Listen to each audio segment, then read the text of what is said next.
अव काठीनं घोंगड घेऊ द्या किर मला बी जत्रला येऊ द्या की काठीनं घोंगड घेऊ द्या किर मला बी जत्रला येऊ द्या की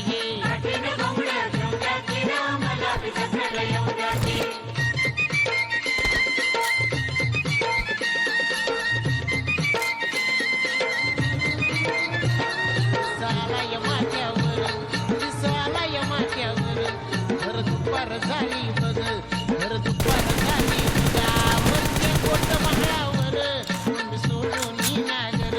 त्या गोट महालावर मी सोडून नागर इतका बघा